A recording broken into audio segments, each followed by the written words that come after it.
आदम को यही कहा गया था, हम मनुष्य को अपने प्रतिरूप, अपनी समानता, अपनी क्षमता में बनाए, ताकि उसके अंदर क्या रहे, सुसमाचार वचन, जो परिस्थितियों को बदल सकता है।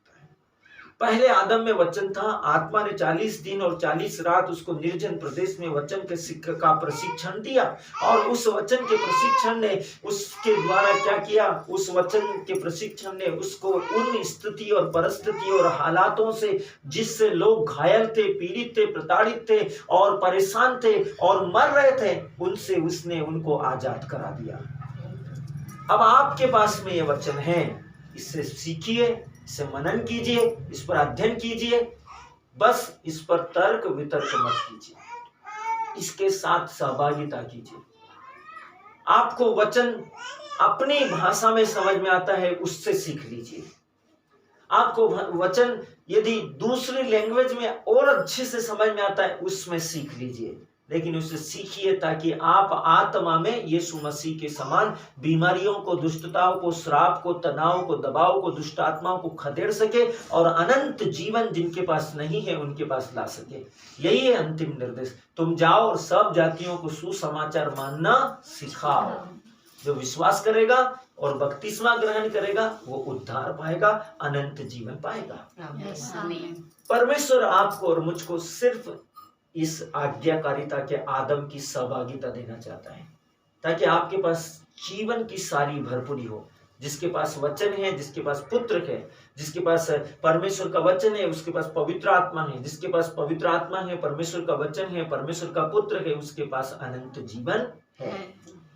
आइए हम वचन में चले। वचन आज दिन सोमवार 19 फरवरी 2024 हमारा आज का आरंभिक वचन बहुत स्पष्ट है। प्रेरितों के काम की पुस्तक अध्याय 17 वचन संख्या 24 से लिया गया है।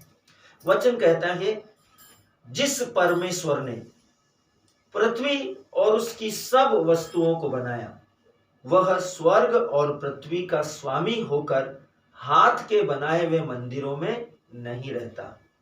हाथ के बनाए हुए मंदिर मतलब जैसे लोगों ने आज अपने लिए प्रार्थनालय, आराधनालय, भवन, चैपल, चर्च बनाए हैं।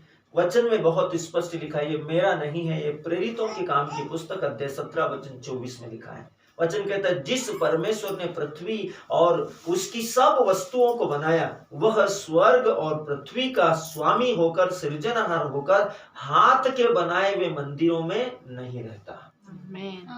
प्रेरितों के काम की पुस्तक अध्याय 17 वचन संख्या 24। वचन का शीर्षक कहता है, आप परमेश्वर का हेडक्वार्टर है।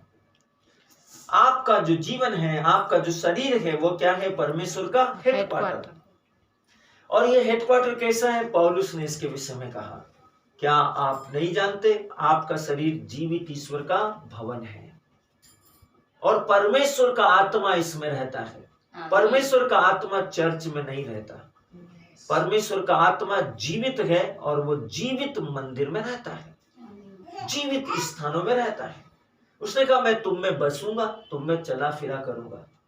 चर्च वो जगह है जहां पर आप इकट्ठे होते हैं, और बाइबल के अनुसार आप चर्च है।